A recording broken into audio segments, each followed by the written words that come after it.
Subscribe करें और bell दबाएं ताकि कोई खबर रह न जाए।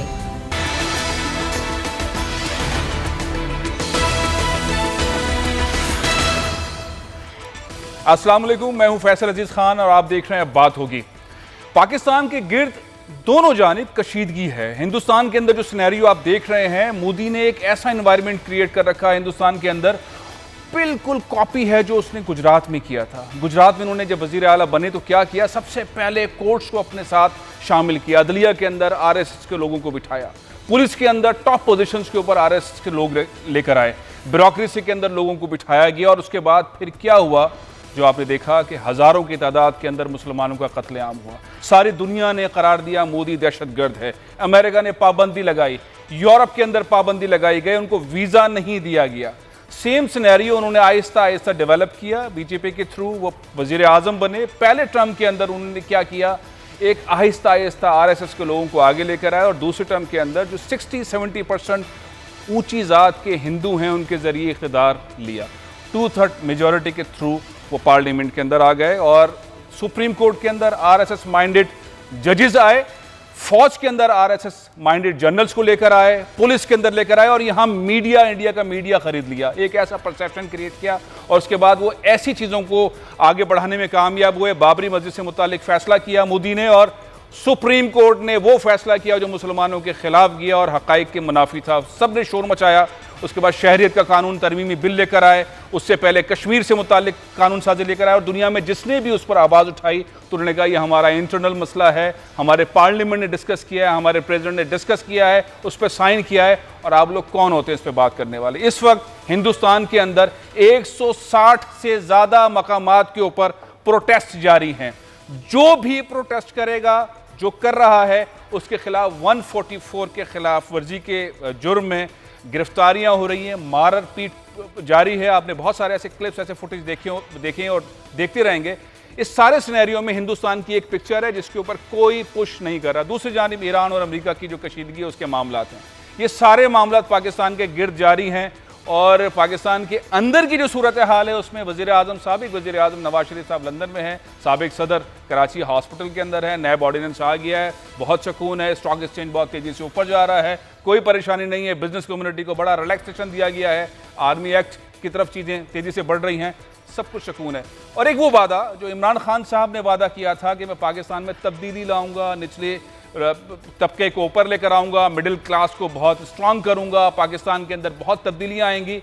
और उन्होंने वादा बहुत बार किया ओवरसीज़ पाकिस्तानी से कि मैं पाकिस्तानियों को, ओवरसीज़ पाकिस्तानियों को वो मौका दूंगा पाकिस्तान में कि वो यहाँ काम करेंगे, सिर्फ पाकिस्तानी बाहर घूमने के लिए जाएंगे, वन विंडो ऑपरेशन होगा, सरमायाकारी करें, ये करें, वो करें। 16 महीने गुजर गए, ओवरसीज़ पाकिस्तानी क्या कर सके।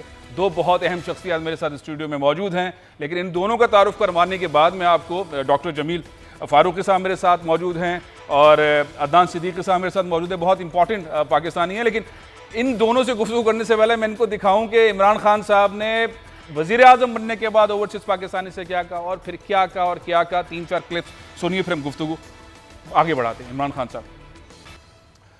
खान साहब एक तकरीब के अंदर ओवरसीज़ पाकिस्तानी का शुक्रिया भी अदा करते रहे हैं, कर भी रहे हैं, मुसलसल करते हैं और वो समझते हैं उनके करियर के पीछे ओवरसीज़ पाकिस्तानी हैं। शौकत खानम हॉस्पिटल को बनाने में ओवरसीज़ पाकिस्तानी का बड़ा रोल है। अब जो अमेरिका के अंदर पाकिस्तानी डॉक्टर्स हैं, उनकी तंजीम है अपना, उनका बड़ा रोल है, बहुत शुक्रिया अदा करते हैं। और सब ने मिलकर इमरान खान साहब को कंधे पे उठा के वज़ीर आज़म बना दिया। 16 माह हो गए हैं, तब्दीली आई नहीं आई। ओवरसीज़ पाकिस्तानी क्या सोचते हैं? डॉक्टर जमील फारूकी साहब, अस्सलाम वालेकुम, बहुत बहुत शुक्रिया, आप पाकिस्तान आए थे, आज इस प्रोग्राम के अंदर हैं। मैं आपका तारुफ 2 हवालों से करवा देता हूँ। एक हवाला तो ये है कि डॉक्टर जमील फारूकी साहब जो हैं वो पाकिस्तान के टॉप डॉक्टर्स जो अमेरिका के अंदर हैं उसमें शुमार होते हैं और जो डॉक्टर्स की तंजीम है उसमें अपना उसके अंदर बड़ा मेन रोल प्ले करते रहे। दूसरा बैकग्राउंड उनका सियासत का भी है। इनके फादर जो हैं पाकिस्तान के वफाकी वज़ीर इंफॉर्मेशन इत्तलात के वज़ीर रह चुके हैं और महमूद आजम फारूकी साहब, तो आपको सियासत का भी पता है, इसका भी पता है और इमरान खान साहब की जो सारी कोशिशें काबिशें उनको भी आप देखते रहे। तो किस नज़र से देखते हैं ये 16 माह, किस तरह से गुजरे 16 माह? अब क्या वाकई कोई उम्मीद है इमरान खान साहब से 16 माह के गुजरने के बाद? फैसल, बहुत बहुत शुक्रिया आपका। सबसे पहले तो ये मौका दिया आपने अपने प्रोग्राम में बुलाया और पता नहीं हम कितने बड़े डॉक्टर हैं या नहीं हैं, लेकिन बहरहाल जितना हम वहाँ कर सकते हैं वो कर रहे हैं। ओवरसीज़ पाकिस्तानीज़ का और डॉक्टरों के हवाले से मैं एक बात, आपने कैनवस बहुत बड़ा रखा है, तो इसमें मैं एक बात कह के बात शुरू करूँगा कि हम लोग जो पाकिस्तान से बाहर होते हैं, एक बड़ी पुरानी कहावत है, कही जाती है कि पाकिस्तानी तो पाकिस्तान से बाहर निकल जाता है, लेकिन पाकिस्तान पाकिस्तानियों के दिल से नहीं निकलता। और हम लोग भी कुछ इसी कैफियत में वहाँ मुब्तला रहते हैं। बल्कि उसको एक शायर ने बड़ा खूबसूरती से कहा है कि बैठ जाता हूँ जहाँ छाँव घनी होती है, हाय क्या चीज़ गरीबुल वतनी होती है। तो जब हम वहाँ बैठते हैं, लोग आते हैं, तो सिर्फ इमरान खान साहब नहीं, बल्कि इससे पहले जब साकिब निसार साहब ने डैम का वादा किया और डैम के लिए फ़ंड इकट्ठा करना शुरू किया, बल्कि उससे पहले जब नवाज़ शरीफ साहब ने कर्ज़ उठाओ मुल्क बचाओ की तहरीक शुरू की, जब वो पहली दफ़ा वज़ीर आज़म बन के आए या शायद दूसरी दफ़ा, और उन्होंने लोगों से मांगा तो लोगों ने अपने ज़ेवरात तक दे दिए उसके फ़ंड में। तो हम लोग तो इन तमाम कैफियत से, अपने जज्बात से गुज़रते रहते हैं, और जहाँ छाँव घनी नज़र आती है वहीं बैठने की कोशिश करते हैं उस गरीबुल वतन। ये आप ताना मार रहे हैं साबिक चीफ जस्टिस साकिब निसार पर और नवाज शरीफ पर, तो कर्ज उतारो मुल्क संवारो वाला तो कोई रिकॉर्ड नहीं मिलता, लेकिन साकिब निसार साहब ने तो एक बहुत बड़ी कोशिश की, तकरीबन 3.25 अरब रुपए जमा किए। जमा करने के बाद वापडा की जो फंड है उसमें दिया, वजीर आजम साहब ने डैम का फंड शुरू कर दिया, तकरीबन 1500 अरब रुपए डैम्स पे लगने हैं, 300 अरब रुपए 3 अरब रुपए तकरीबन जमा हुए, और उसके बाद उसके ऊपर काम तेजी से शुरू हो गया है, आगे बढ़ रहा है, काम शुरू हो गया, उस पर पैसे कहीं गए नहीं है, लेकिन अपडेट होना चाहिए। मैं ताना नहीं मार रहा था, बल्कि मैं तो अपनी गरीबुल वतनी का जिक्र कर रहा था। मैं डॉक्टर साहब आपकी तरफ आता हूँ। ये अदनान सिद्दीकी साहब का ताल्लुक भी कराची से, एक बहुत इंपॉर्टेंट बैकग्राउंड है इनका, लेकिन ये पाकिस्तान जब भी आते हैं कहते हैं 5,000, 6,000, 10,000 नौकरियां मैं फौरन दे सकता हूँ। $50 मिलियन का एक प्रोजेक्ट चला रहे हैं, उसको लीड करते हैं। 25 मिलियन का एक और प्रोजेक्ट चला रहे हैं आईटी का। बार बार जब मैं जाता हूँ, जब ये आते हैं तो कहते हैं मैंने कुछ करना है, लेकिन कहाँ से शुरू किया जाए, किससे मिला जाए, कौन है वो जिसके पास जाके मैं ये बात करूं कि मैं पाकिस्तानियों को नौकरियां देना चाहता हूं? कोई हैं लोग आईटी के जानने वाले, कोई लोग हैं ओरेकल के जानने वाले?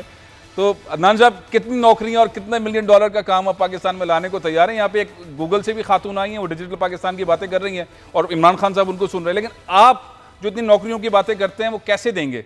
देखिए फैसल भाई, सबसे पहले तो आपका बहुत शुक्रिया कि आपने इनवाइट किया। जैसा कि डॉक्टर साहब ने भी कहा, ओवरसीज़ पाकिस्तानी जो हैं उनके दिल पाकिस्तान के साथ धड़कते हैं, और they all want to do something for the country, for their own city, ताकि लोगों के लिए, क्योंकि हम वहाँ ये फील करते हैं कि हम यहाँ से जाके वहाँ जॉब्स कर रहे हैं, एक अच्छी पोजीशन में हैं, तो यहाँ पे भी वो चीज़ें हो सकती हैं। तो हर आदमी चाहता है कि यहाँ कुछ चेंज लाया जाए। मैं ख़ुद टेक्नोलॉजी में 98 से हूँ और मैं बड़े बड़े प्रोजेक्ट मैनेज करता हूँ, तो उस सिलसिले में पूरी दुनिया में आउटसोर्सिंग हो रही है जी। पूरी दुनिया में आउटसोर्सिंग हो रही है। अगर आप देखें तो हमारी अपनी कंपनी की ऑलमोस्ट 400,000, जिस कंपनी के लिए मैं काम करता हूँ, 400,000 प्लस इंडिया में जॉब्स हैं।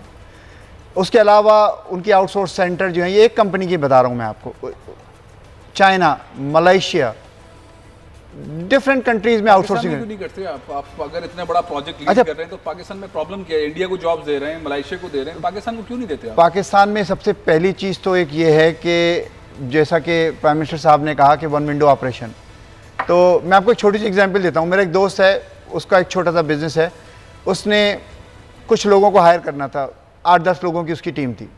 ही has to go through several hoops. उसने बड़ी मुश्किल से करा के जो है, उसको टैलेंट नहीं मिला, उसको जगह नहीं मिली, जगह में प्रॉब्लम आया, फिर उसको ऑफिस शिफ्ट करना पड़ा, वो कई दफ़ा यहाँ आया, but he is still working on it. तो जो वन विंडो ऑपरेशन है, अभी उसको मैंने देखा, अभी मैं 2 दिन पहले बात कर रहा था, तो उसको तनख्वाहों का बहुत इशू है कि पहले वो वेस्टर्न यूनियन से पैसे भेजता था, अब वो एम्प्लॉयज़ को सैलरी कैसे देगा? ये तो सारी दुनिया में ये मसले, इंडिया में नहीं होते क्या मसले? मसले नहीं है इंडिया में, मसले नहीं। आप काम शुरू करना चाहें, काम करें, गवर्नमेंट सपोर्ट करती है? गवर्नमेंट बहुत सपोर्ट करती है। सपोर्ट नहीं करती यहाँ देखें, ये जो आउटसोर्सिंग आती है, ये इसके लिए गवर्नमेंट का बड़ा जो है बहुत इंपॉर्टेंट रोल होता है कि आप गवर्नमेंट लेवल पे। इमरान खान साहब क्या कहते रहे, मैं आपको एक दफा फिर सुनाता हूँ। वजीर आजम बनने के बाद इमरान खान साहब ने क्या कहा था ओवरसीज पाकिस्तानी के लिए, क्या कहा था? अदनान सिद्दीकी साहब को गुफ्तगू करते हुए घबराहट भी हो रही है, पसीने भी आ रहे हैं, लेकिन मैं आपको सुनाता हूँ इमरान खान साहब क्या कह रहे थे, उसके बाद हम बात यहीं से शुरू करेंगे। इमरान खान साहब, तो कितने ध्यान से वजीर आजम पाकिस्तान पहली बार इमरान खान जब वज़ीर आज़म को ओथ ले लिया तो उसके बाद उन्होंने सबसे पहले जो तकरीर की उसका एक क्लिप था, वन विंडो ऑपरेशन होगा, वज़ीर आज़म हाउस के अंदर ये सेटअप होगा, ओवरसीज़ पाकिस्तानी वहाँ रब्ता करेंगे, इन्वेस्टमेंट आएगी, ओवरसीज़ पाकिस्तानी जो पाकिस्तान के लिए तड़प रहे हैं, जो हमारे साथ 2 गेस्ट अभी आप इनकी तड़प भी देख रहे हैं कि वो यहाँ आके सब कुछ करेंगे। लेकिन ये 16 महीने गुजरने के बाद वो वन विंडो कहाँ है, उस वन विंडो का हुआ क्या, ओवरसीज़ पाकिस्तानी किससे रब्ता करें, अदनान सिद्दीकी साहब वो 10,000, 15,000, 20,000 नौकरियां देना चाहते हैं, वो किसको दें, वो इंडिया को ही देते रहें, और डॉक्टर साहब जो यहाँ के सिर्फ डोनेशन देते रहते हैं, वहाँ से बैठ के भी कभी कर्ज उतारो मुल्क सवारों में डोनेशन दे रहे थे, कभी डैम में डोनेशन दे रहे थे, अब जो है वो यहाँ के इंडस हॉस्पिटल में डोनेशन दे रहे हैं, SIUT में डोनेशन दे रहे हैं। वो प्रोजेक्ट्स कब आएंगे डॉक्टर साहब? वो प्रोजेक्ट्स वन विंडो ऑपरेशन वाली आपको बात प्रैक्टिकल होती दिखाई दे रही? देखिए, 2 बातें हैं फैसल जो मैं ज़रूर करना चाहूँगा। ज़रूर प्लीज़। पहला रेफरेंस तो ये कि मैं यकीनन वादा था, अभी सिर्फ 16 महीने ही गुजरे हैं, मैं नाउमीद नहीं हूँ। बहुत अच्छी बात है। बात यह है कि जो इस सिस्टम को ठीक करने के लिए चंद माह ज़रूरी नहीं होते, सिस्टम को ठीक करने के लिए फोकस, इंटेंशन और नीयत ज़रूरी होती है, और एक दफ़ा अगर उस नीयत के ऊपर काम शुरू हो जाए तो फिर सिस्टम आहिस्ता आहिस्ता डेवलप होना शुरू हो जाता है। आपने बात की कि हम लोग जो है वो खाली डोनेशन देते हैं। मैं आपको बताऊं कि प्रैक्टिकली सिर्फ अगर डॉक्टर्स की मैं बात करूं ओवरसीज़ की, तो हम खाली डोनेशन नहीं देते बल्कि प्रैक्टिकली और बहुत से काम हैं। जैसे फ़िज़िकली लोग जाते हैं पाकिस्तान में ही नहीं बल्कि पूरी दुनिया में, और डॉक्टर्स जाके चैरिटी क्लिनिक चलाते हैं, डिज़ास्टर रिलीफ करते हैं, और वहाँ पे इस तरह के दूसरे कामों में इन्वॉल्व रहते हैं। ख़ुद मैं 2005 के ज़लज़ले में और 2010 के फ्लड में मैं आया था, और एक दफ़ा बालाकोट में और एक दफ़ा मुल्तान में अपना रिलीफ कैंप लगाया था और काम किया था। डॉक्टर साहब की जी हाँ। अच्छा, एक चीज़ मैं और डिस्कस करूँ इस चीज़ों के साथ आप दोनों हजरात से, और मेरे साथ एक बहुत इंपॉर्टेंट गेस्ट इस वक्त लाहौर स्टूडियो में बैठे हैं, बड़े ज़बरदस्त किस्म के हमारे माहिर कानून अदर सिद्दीक साहब, उनको भी मैं लूप में ले लेता हूँ गुफ्तगू में, और वहीं से चीज़ शुरू करता हूँ, लेकिन उनके बाद मैं आपका कमेंट लेता हूँ। जब ये शुरू हुआ इमरान खान साहब इलेक्शन से पहले कैंपेन, सबसे बड़ा नारा एहतसाब करूंगा, जिन लोगों ने पाकिस्तान का माल लूटा है उनसे वापस लिया जाएगा, जेलों में भर दूंगा, ये कर दूंगा, वो कर दूंगा, और सारी कौम आके इमरान खान के साथ खड़ी हो गई कि ये कौम का पैसा लूटने वालों के साथ एहतसाब होगा, एहतसाब होगा, एहतसाब होगा, एहतसाब होगा। और फिर हमने देखा एहतसाब हुआ, नवाज शरीफ साहब जेल चले गए, मियाँ साहब के साथ साथ उनके भाई भी गए, उनकी साहबजादी भी गई, बहुत सारे सियासी रहनुमा इस तरह के लोग जो हैं उनको गिरफ़्तार किया नैब ने, आसिफ अली ज़रदारी साहब, उनकी हमशीरा, बहुत सारे टॉप लोगों को गिरफ़्तार किया, केसेस चल रहे हैं, ज़मानतें वगैरह हो गई हैं। अज़हर सिद्दीक साहब, ये नारा एहतसाब होगा, कौम का लूटा हुआ पैसा वापस आएगा, लिया जाएगा, ऐसा हुआ कि नहीं हुआ? ये ज़मानतें हो गई हैं सबकी, सब बाहर आ गए हैं, ज़रदारी साहब यहाँ बैठे हैं, वो परसेप्शन जो था वो एहतसाब वाला वो ज़रा सा धुंधला सा हो गया है। ओवरसीज़ पाकिस्तानीज़ का भी दोनों अहम शख्सियात का मैं वर्जन लूँगा, लेकिन आप बताएं एज अ माहिर कानून इस सारे प्रोसेस को लेके ये किस सिमत नैब ऑर्डिनेंस आके पहुंचा है? इस वक्त ग्राउंड रियलिटीज़ क्या है? ब्यूरोक्रेसी को कोई गिरफ्तार नहीं करेगा, बिजनेस कम्युनिटी को कोई गिरफ्तार नहीं करेगा, जिसको जो करना है करे, नैब अब खामोशी से अपना काम करेगी दफ्तर में बैठकर। बहुत शुक्रिया फैसल। देखिए, बुनियादी तौर पर जो एक चीज़ जो नरेटिव था अपोजिशन जमातों का या एक ख़ास एजेंडा था कि एहतसाब जहां इमरान कह रहा था तो दूसरी तरफ ये शो किया जाए ये शायद बाइस्ड है, वन साइडेड है और टारगेटेड है, या कोई पॉलिटिकल इंजीनियरिंग के हवाले से भी एक लफ्ज़ कहा गया। मैं इस बात से इत्तफाक इसलिए नहीं करता। आपके सामने एक केस है एवन फील्ड का, पनामा के केस में जब डिसक्वालीफाई हुए, क्वालीफाई के बाद सुप्रीम कोर्ट ने कहा कि रेफरेंस का फलां टाइम के अंदर 6 माह के अंदर डिसीजन करें। हम सब ने देखा है कि वो 6 माह तक सारे रेफरेंसेस आज तक डिसाइड हो नहीं सके हैं जी। हम एवन फील्ड देख लें, गालबन 9 माह या 1 साल लग गया था। अल अजीज़िया को देखें, वो तो गालबन बहुत ज़्यादा अरसा लग गया था। इसहाक डार के खिलाफ बाकी जो रेफरेंस है आज भी पेंडिंग पड़े हैं ट्रायल इन एब्सेंशिया की वजह से। और देखिए, दो रेफरेंस में कन्विक्शन भी हो गई हुई है और बाकायदा जुर्माने भी हुए हैं और कहा है पैसे भी लेने हैं। लेकिन हमारे मुल्क का कानून थोड़ा सा इस तरह मोम की आप कहें कैंडल की तरह है कि अगर आप उसको ज़रा समझने की कोशिश करें कि वो जब चैलेंज हो गया, अपील में चला गया, फर्स्ट अपील आनी है, फिर सुप्रीम कोर्ट जानी है, तब तक ये रिकवरीज पॉसिबल नहीं है।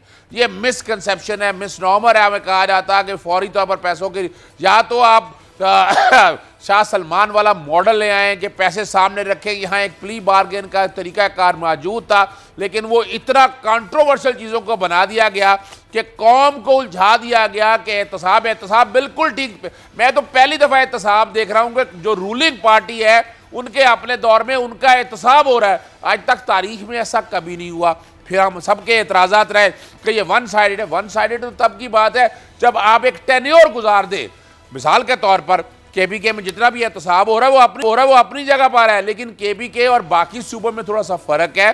सिंध के अंदर अगर आपका रेफरेंस फाइल हो जाए तो वहाँ अदालतें नॉन बेलेबल वारंट जारी करती हैं और उनको ज़मानतें करानी पड़ती है, और ये पूरे पाकिस्तान में एक निज़ाम एक तरह से हो नहीं सका है।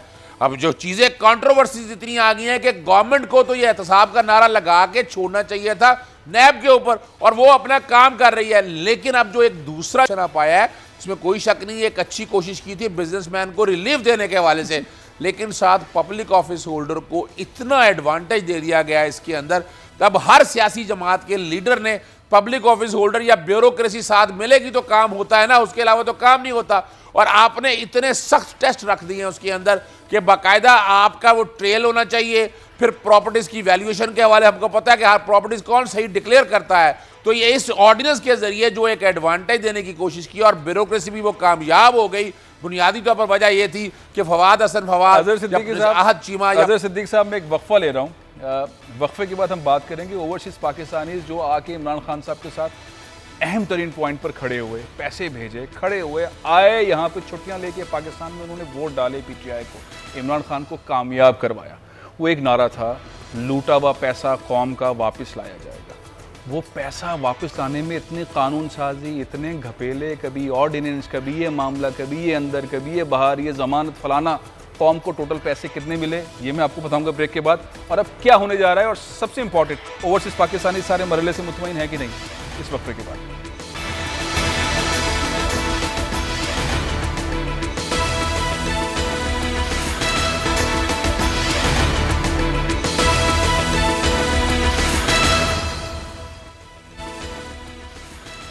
Welcome back. वज़ीर आज़म पाकिस्तान एक मॉडर्न पुलिस स्टेशन का इफ्तिताह कर रहे थे मियाँ वाली में अपने हलके में। पाकिस्तान के बुनियादी मसाइल में सबसे ज़्यादा इम्पॉर्टेंट पुलिस है, और अगर एक वज़ीर आज़म एक पुलिस स्टेशन पर जाकर उसका इफ्तिताह करें और ये बताएं कि सबसे इम्पॉर्टेंट जो है वो SHO है, SSP है, और वो ये कहें कि फ़ंड्स हम खुसूसी रखेंगे, तो अंदाज़ा लगाएं पाकिस्तान में मसले किस सतह पर हैं। हमारी सियासत, हमारी ब्यूरोक्रेसी, हमारा सिस्टम सारा चौधरी सरदार वडेरा सब ऑपरेट करते हैं SHO के थ्रू, और SHO किस तरह से डोमिनेट करता है पूरी सोसाइटी पर, पॉलिटिक्स के ऊपर। ये सभी जानते हैं कि वज़ीर आज़म को पाकिस्तान का सिस्टम ठीक करने के लिए ग्राउंड पर जाना पड़ा है एक पुलिस स्टेशन बनाने के लिए। मैं घूम कर वापस आता हूँ, जो ब्रेक से पहले हम बात कर रहे थे। अजहर सिद्दीकी साहब ने बहुत इंपॉर्टेंट किस्म की बातें की थी। मैं चाहूँगा कि डॉक्टर साहब, डॉक्टर जमील फारूकी साहब इस पर कोई कॉमेंट करें कि इलेक्शन से पहले एक पूरे पाकिस्तान से बाहर सारे पाकिस्तानी कनेक्टेड थे कि पाकिस्तान का लूटा हुआ, घसीटा हुआ, डाकुओं ने जो पैसा ले गए, जिसे बार बार इमरान खान साहब कहते थे, और इशारा वो नवाज शरीफ साहब की तरफ करते थे जो आज उनके साथ बड़े करीब आ गए हैं आर्मी एक्ट के हवाले से। जरदारी साहब की तरफ करते थे, वो दोबारा सब करीब हैं, सब एक ही प्लेटफॉर्म के ऊपर हैं सब लोग।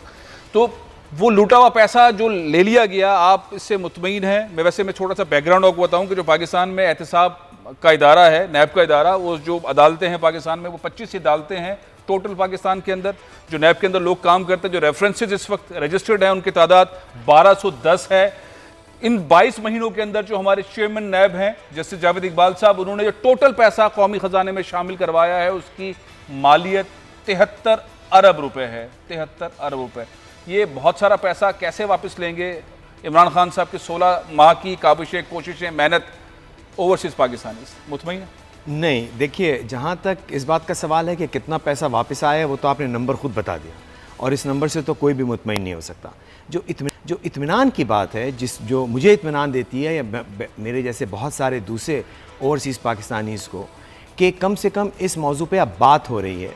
इससे पहले पाकिस्तान का पैसा लूट के लोग दुनिया भर में अय्याशी करते फिरते थे, सारी दुनिया में प्रॉपर्टीज़ ख़रीदते थे। हम अपनी आँखों से अमेरिका में लोगों को घूमते फिरते देखते थे और उनको कोई पूछने वाला नहीं था। कम से कम आज हम इस सतह पे तो आए हैं 70 साल के बाद कि हम ये कह सकते हैं कि हाँ, इसने लूटा है पैसा और हमको पैसा, लूटा हुआ पैसा वापस चाहिए, और वो छुपता फिर रहा है वहां पर। और वो छुपता फिर रहा है। मैं समझता हूं कि ये एक डेवलपमेंट स्टेप फॉरवर्ड है। अदनान साहब, आप क्या कहेंगे इस पे?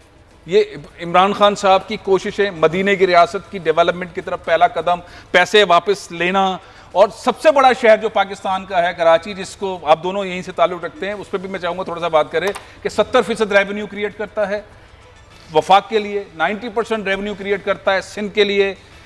करप्शन पूरे मुल्क में, हमारे पास भी है सिंध में काफ़ी।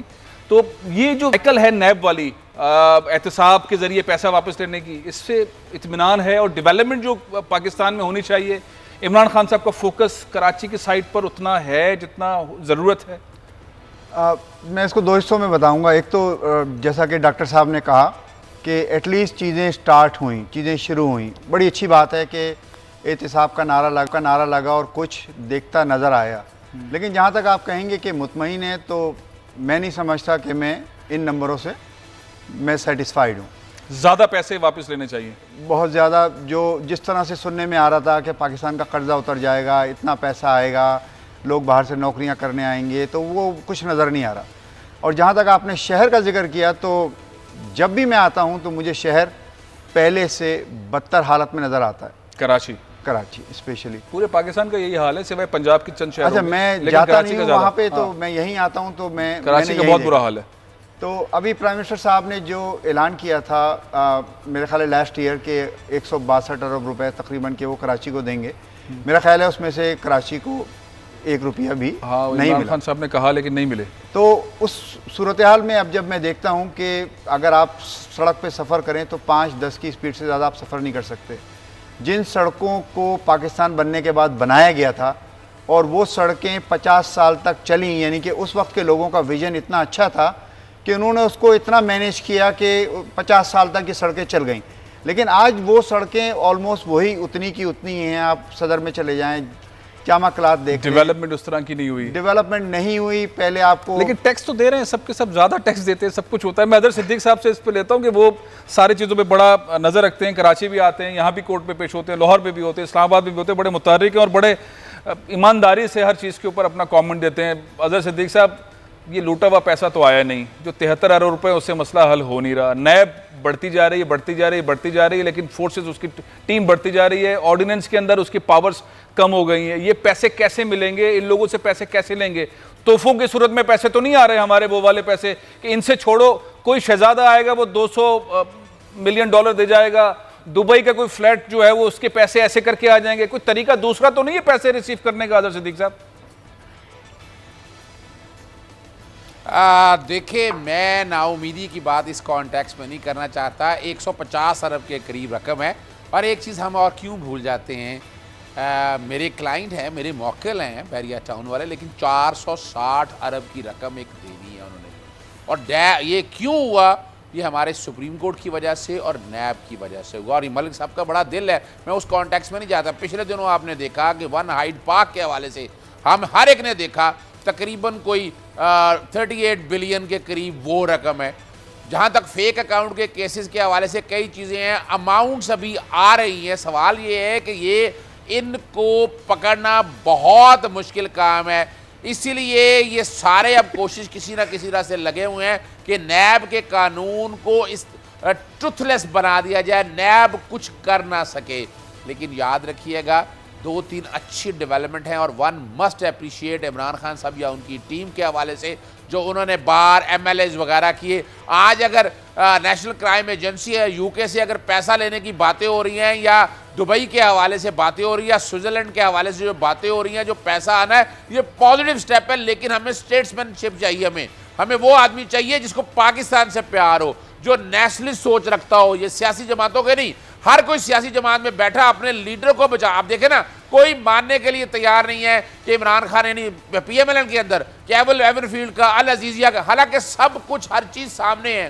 फेक अकाउंट की चीज़ हर एक ने सारा कुछ हमने देख लिया है। और मैं जैसे आपने कहा पूरे पाकिस्तान में सफ़र करता हूँ, अगर देखा जाए under passes, overhead bridge Karachi में बहुत बने हैं, लेकिन मैं पिछले 4 सालों से मैंने तो वहाँ सफाई होती नहीं देखी। माजरत के साथ, मेरा चूँकि हर महीने में जाना होता है, लाहौर में फ़र्क सिर्फ इतना है, दोनों में मुझे बड़ी ज़बरदस्त बात है। फारूक नाइक साहब से मैंने पूछा, मैंने कहा आप लोगों के करप्शन का इल्ज़ाम बहुत है, वो बड़ी ज़बरदस्त बात कही। उन्होंने कहा हम पेस्ट्री खाते हैं तो ज़ुबान पे लग जाती है, ये साले बेकरी खा जाते हैं। पंजाब की हद तक तो चीज़ 100 रुपए की 1000 रुपए की बनी है। आपने देखा नहीं 56 कंपनियां, 350 अरब का मेट्रो ऑरेंज। खुदारा सोचे तो सही। नाइक साहब बेकरी और पेस्ट्री की बातें जो है ना वो उस वक्त से करते आ रहे हैं जब मोहतरमा बेनज़ीर भुट्टो जो है वज़ीर आज़म बनी थी। उनकी मिसालों में भी अज़हर सिद्दीकी साहब कभी नहीं आई है। देखिए बातें कुछ इस तरह है, लेकिन जहां हमारे यहाँ हम चीज़ों को फोकस नहीं कर पा रहे।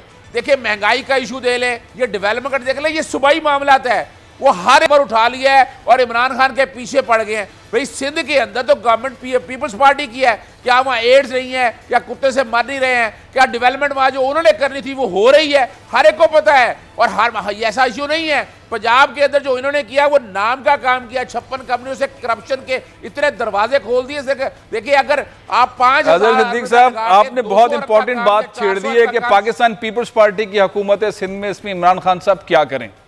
कल मैं एक प्रोग्राम कर रहा था सुमैया रिजवान के साथ, गुफ्तगू के दौरान मेरे मुंह से एक लफ्ज़ निकला जिस पर मैंने उसी वक्त माजरत भी की। पीटीआई के दोस्तों ने कई दफ़ा मुझे मैसेज किए, कॉल की। मैंने सवाल ये उठाया था कि ये शहर पार्लियामेंट के अंदर अब मुत्तहिदा कौमी मूवमेंट का शहर नहीं रहा। यहाँ पे सबसे ज़्यादा सीटें जो हैं वो पीटीआई की हैं, MNA सबसे ज़्यादा उनके हैं, MPAs उनके हैं, और उनकी ज़िम्मेदारी बनती है क्योंकि उनकी वफाक के अंदर बहुत बड़ी हुकूमत है और मजबूत हुकूमत है। सिंध के अंदर पीपल्स पार्टी की रिस्पॉन्सिबिलिटी है, बनती है, होनी चाहिए, लेकिन पीटीआई के पास चूँकि प्रेसिडेंट भी उनके हैं, गवर्नर साहब उनके हैं, बड़ी बड़ी वजारतें उनके पास हैं। आखिर जब पीटीआई ने नारा लगाया कि इस शहर को हम साफ़ करेंगे, कचरा यहाँ से उठाएंगे, जैसे अज़हर सिद्दीकी साहब कह रहे हैं, और वज़ीर पोर्ट एंड शिपिंग ने ये नारा लगाया और बहुत बड़ी कैंपेन चलाई, कचरा क्यों नहीं उठा सके। अज़हर सिद्दीकी साहब यहाँ आते हैं, वो कह रहे हैं ये दोनों ओवरसीज़ पाकिस्तानीज़ यहाँ घूम रहे हैं और कह रहे हैं कि 10 की रफ्तार से ज़्यादा गाड़ी चलती नहीं है, कचरा ही कचरा है। ये चीज़ें कौन ठीक करेगा। वक्फा ले रहा हूँ, इसके बाद हम कराची को थोड़ा डिस्कस करेंगे कि ओवरसीज़ पाकिस्तानी ये पीपल्स पार्टी से क्या उम्मीद रखते हैं। बिलावल भुट्टो जरदारी भी एक बड़े लंबे तक ओवरसीज़ पाकिस्तानी रहे इस वक्फे के बाद।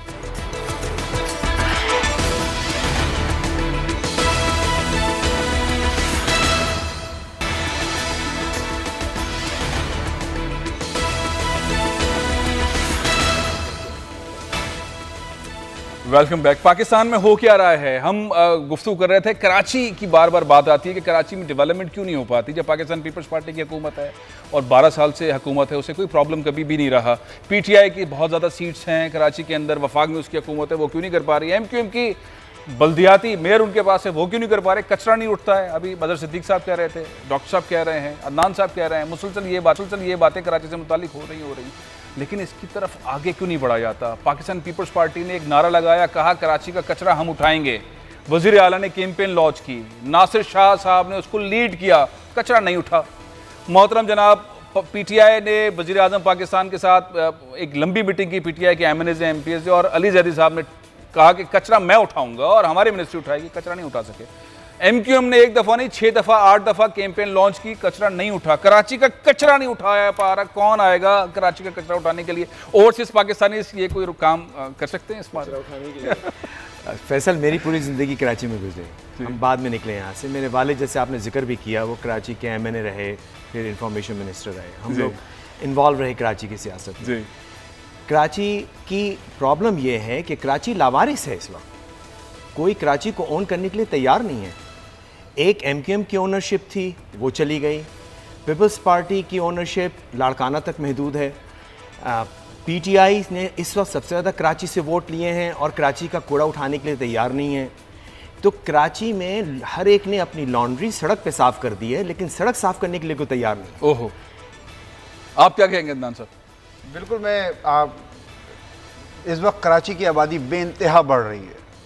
लोकल जो हैं वो लोग गांव छोड़ के, अपने शहर छोड़ के नौकरी की तलाश में यहाँ आ रहे हैं। गवर्नमेंट कराची को फंड प्रोवाइड नहीं कर रही और एक तरफ हम ये कहते हैं कि कराची सबका शहर है, लेकिन जहाँ फंड्स की बात आती है, कराची साफ़ करने की बात आती है, आपने खुद जिक्र किया कि अली ज़ैदी साहब ने इसका बेड़ा उठाया था कि मैं उसको साफ़ करूँगा और कोई बेहतरी नज़र नहीं आई। फंड्स नहीं दिए जा रहे ताकि कराची के लिए कुछ काम हो सके।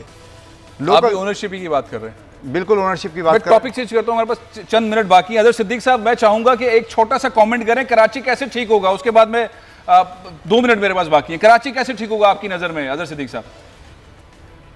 देखिए, बड़ी ज़बरदस्त बात की है अदनान सिद्दीकी साहब ने ओनरशिप लेने के हवाले से। सबसे पहला जो काम है ना, हमें लोकल गवर्नमेंट का सिस्टम हम नहीं एनफोर्स कर सके। और ये याद रख लें, अगर हम चाहते हैं किसी जगह भी चले जाएं, डेवलप सिटी में चले जाएं, इंग्लैंड चले जाएं, पूरा यूरोप फिर के आया हूं मैं, चाइना फिर के आया हूं, लोकल गवर्नमेंट का सिस्टम इतना इफेक्टिव है और इतना रिजल्ट ओरिएंटेड है। पुलिस वगैरह सारी आप ये निकाल दें एमपी एमएनए से, ये जोड़ तोड़ का अमल निकाल के और गैर सियासी आप बनाएं लोकल गवर्नमेंट का सिस्टम, हर एक को बुलाकर। और दूसरा, मॉडर्नाइज तौर पर आए, जीपीएस सिस्टम है, सड़कें आज बनती है कल टूट जाती है, गलियों में से पानी नहीं निकलता है। ये छोटी छोटी जो चीजें हैं, और चाइना कटिंग, ये सारे मामले ये तब होंगे। और कोई प्लानिंग नहीं है, मास्टर प्लान अगर आपने इस्लामाबाद का बनाया था को बेहतरी रही। लाहौर में मास्टर प्लान हर दफा रिवाइज करते रहो, सत्यानाश कर दिया हमने, ग्रीनरी खत्म कर दिया, एनवायरमेंट का सत्यानाश हो गया है। और आपने कोई इस तरह की, जब तक कराची में एक मास्टर प्लान की शक्ल नहीं देंगे आप। और दूसरी जो बात है, जहां तक आप लोकल गवर्नमेंट सिस्टम, सियासी जमातों को हटा दें, इसमें पाबंदी होनी चाहिए लोकल गवर्नमेंट सिस्टम के हवाले से। वो इलाके के लोग आए, वो आके काम करें, और देन आप रिजल्ट। ये मैं ये कहूं कि हो नहीं सकता है, सब कुछ पॉसिबल है इस मुल्क में, बहुत टैलेंट मौजूद है, बहुत लोग काम करना चाहते हैं। बहुत बहुत शुक्रिया। चंद लम्हे बाकी रह गए, मैं आखिरी आपके कमेंट चाहूंगा। डॉक्टर साहब, पाकिस्तान को आइंदा 3 साल के बाद जब पीटीआई की गवर्नमेंट खत्म हो रही होगी, तो ये जो उम्मीदें आप लेकर आए, ये आप समझते हैं कि जो आपने उम्मीद की बात की थी वो उसमें रिजल्ट पॉजिटिविटी की तरफ जाएगा? भाई मैं तो इस पर यकीन रखता हूँ फैसल के पेवस्ता रह शजर से उम्मीदें बाहर रख। अदनान साहब, आप उम्मीद रखते हैं? उम्मीद पे तो दुनिया कायम है फैसल भाई, तो उम्मीद तो है, उम्मीद है। और दर्द होता है दिल में, तो उसी लिए हम इतना जिक्र भी करते हैं। आउटसोर्स करेंगे पाकिस्तान में, या दिल बर्दाश्ता हो गए? कुछ 2000, 5000, 10,000 नौकरियां आउटसोर्स करने को गवर्नमेंट के अलावा दे देंगे? गवर्नमेंट जो है, देखिए, गवर्नमेंट को साइड पर रखे, प्राइवेट सेक्टर को दे देंगे? प्राइवेट सेक्टर के अलावा सबसे पहले तो आपको जो इंफ्रास्ट्रक्चर है, जैसे जो कम्युनिकेशन के लिए बैंडविड्थ है, मुझे याद है वो सब कुछ कर लेंगे, आप नौकरियां देंगे? बिल्कुल बिल्कुल सर, बिल्कुल नौकरियां देंगे। अदनान सिद्दीकी साहब, प्रोग्राम बहुत इंपॉर्टेंट था। ओवरसीज पाकिस्तानी बड़ा दर्द रखते हैं पाकिस्तान के लिए, जब भी आते हैं कोशिश करते हैं यहाँ पे कुछ ना कुछ हो जाए। और बार बार वो मरहला जो इमरान खान साहब 1 बार, 2 बार, 3 बार, 6 बार, 10 बार कहते हैं। आज चंद दिनों पहले भी पेशावर के अंदर उन्होंने खिताब करते हुए कहा ओवरसीज पाकिस्तानी इसके लिए करूंगा। अब एग्जीक्यूशन का टाइम आ गया, वो वन विंडो अब नजर आनी चाहिए कि इस एड्रेस के ऊपर वन विंडो है जहाँ ओवरसीज पाकिस्तानी जाएं, जो काम करना चाहते हैं करें। ये बहुत इंपॉर्टेंट है। प्रोग्राम ये खत्म कर रहा हूँ। कल बहुत इंपॉर्टेंट प्रोग्राम है। पाकिस्तान में एक नारा लगाया है इमरान खान साहब ने, वो कहते हैं डिजिटल पाकिस्तान होगा। गूगल से खातून आ गई हैं, वो काम करना चाहती हैं। कुछ और पाकिस्तानी भी हैं, वो रिसर्च कर रहे हैं कैसे बनेगा डिजिटल पाकिस्तान, क्या रुकावटें हैं, वो वन विंडो के जरिए बनेगा, क्या चीज़ें होंगी, नादरा इस्तेमाल होगा, आखिर ये सब कुछ कैसे होगा, इंशाल्लाह कल के प्रोग्राम में। इजाज़त दीजिए। पाकिस्तान जिंदाबाद।